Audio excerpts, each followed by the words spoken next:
আসসালামু আলাইকুম রহমতুল্লাহি ওয়া বারাকাতুহু। আজকে আপনাদের জন্য একটা গল্প নিয়ে এসেছি। গল্পটার নাম খাঁচা ভাঙার আওয়াজ। তাহলে শুরু করা যাক আজকের গল্পটা। রাতের আড্ডায় বন্ধুদের আলোচনার মূল বিষয়টি ছিল কে কোন মেয়ের পিছনে কতদিন ধরে ঘুরছে, কার রিপ্লাই পেতে কত ঘন্টা অপেক্ষা করতেছে, আর কার কাশ কাকে ইনবক্সে নক করেছে। বন্ধুদের এই হাসাহাসি আর চ্যাটিংয়ের ভিড়ে শান্ত হয়ে বসেছিল রিপাত। ল্যাপটপে তার কোডিংয়ের স্ক্রিনটা জ্বলজ্বল করছিল। হঠাৎ বন্ধু আবির রিফাতের কাঁধে ধাক্কা দিয়ে বলল, কিরে রিফাত, তুই তো দেখি একদম লাইফটা নষ্ট করে দিলি। সারাদিন শুধু ল্যাপটপ আর ক্যারিয়ার। আমাদের দিকে তাকা, লাইফে কত থ্রিল, কত রোমান্স। একটা মেয়ের পিছনে তাড়া করার যে কি আনন্দ তা তুই বুঝবি না। বাকি বন্ধুরা হো হো করে হেসে উঠল। রিফাত ল্যাপটপটা আস্তে করে বন্ধ করলো। তারপর সবার দিকে তাকিয়ে খুব শান্ত কিন্তু বিয়ে গলায় বলল, থ্রিল? তোদের কাছে একটা মেয়ের ইনবক্সে হাই হ্যালো করে ঘন্টার পর ঘন্টা ঝুলে থাকা, আর সেই একটু ফাত্তা দিলে নিজেকে রাজা বাবাটাকে থ্রিল মনে হয়? সত্যি বলতে আমার কাছে এটাকে চরম মানসিক দাসত্ব মনে হয়।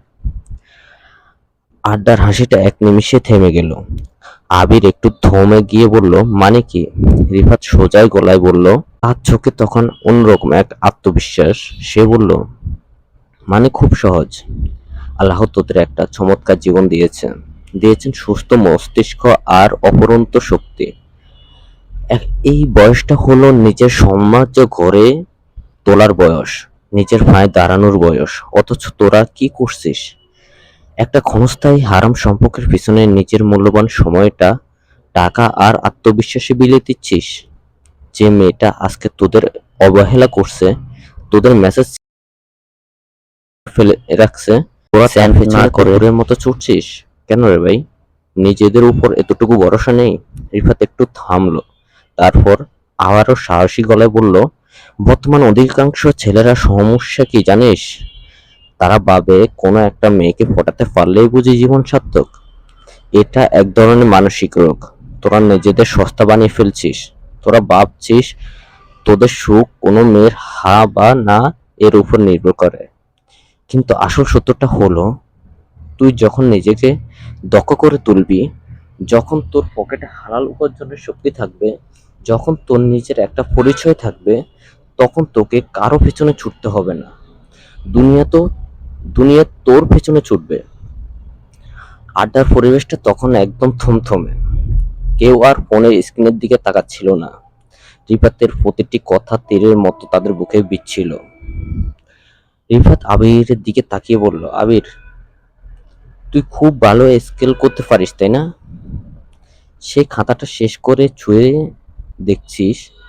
আর শুভ, তুই তো ফ্রিল্যান্সিং শিখতে চেয়েছিলি, কত দূর কি করলি? তোরা তোদের স্বপ্নগুলোকে একটা সাময়িক মোহের খাঁচায় বন্দি করে ফেলছিস। এই হারাম সম্পর্কগুলো তোদের শুধু সময় নষ্ট করছে না, তোদের ভিতরে যে পুরুষত্ব আর আত্মবিশ্বাসটাকেও ধুয়ে মুছে সাফ করে দিচ্ছে। শুভ মাথা নিচু করে বলল, আসলে অভ্যাস হয়ে গেছে রে, সময় কাটানোর জন্য। সময় কাটানোর জন্য নিজের ভবিষ্যৎ বিলে দিচ্ছিস। রিফাত একটু হেসে বলল, আজকে থেমে এই মানসিকতা বদলা। আজকে থেকে এই মানসিকতার বদলা। নিজেকে এতটা সস্তা করিস না যে অন্য কেউ তোর ইমোশন নিয়ে খেলা করবে। নিজের উপর ভরসা রাখ, সময়টাকে সঠিক জায়গায় ইনভেস্ট কর। জিমে যা, নতুন কোনো স্কিল শেখ, কেরিয়ার গড়, নিজের বাবা মায়ের মুখে হাসি ফোটানোর জন্য খাট। যখন তুই ভেতর থেকে শক্তিশালী হবি, তখন তোকে কোনো রিলেশনের জন্য লুকিয়ে ছড়িয়ে পাপ করতে হবে না। বুক ফুলিয়ে সম্মানের সাথে হালালভাবে বিয়ে করে নিজের ঘরে রানী নিয়ে আসতে পারবি।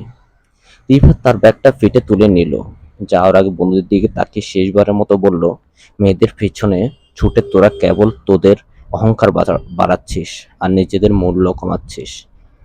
এবার থাম, নিজের পেছনে ছুটতে শুরু কর, দেখবি ইতিহাস বদলে যাবে। রিফাত রিফাত হেঁটে চলে গেল। কিন্তু আড্ডার টেবিলে বসা বাকি চার পাঁচটা ছেলের মনে তখন একটা ঝড় বয়ে যাচ্ছিল। আবির তার ফোনের লকটা খুললো, কিন্তু কোনো মেয়ের ইনবক্সে নয়। সে সোজা চলে গেল তার গ্যালারির সেই পুরনো ড্রয়িংগুলোর ফোল্ডারে। শুভ হাত চলে গেল ইউটিউবের কোডিং টিউটোরিয়ালের দিকে। সেদিন রাতে ওই গলির আড্ডা থেকে কোনো সস্তা ফেমের গল্প বের হয়নি, বরং ডানা মেলেছিল কয়েকজন আত্মবিশ্বাসী যুবকের নতুন করে বেঁচে ওঠার গল্প। কেমন লাগলো গল্পটি? আশা করি তরুণদের জন্য অনেক ভালো লেগেছে। আশা করি সবার ভালো লেগেছে। আমাদের দেশে তরুণরা এইসব নোংরা কাজে সময়টা বিলিয়ে দিচ্ছে। তাদের উচিত নিজেকে শক্ত করা, নিজের স্বপ্নের দিকে এগিয়ে যাওয়া। ধন্যবাদ সবাইকে। আসসালামু আলাইকুম।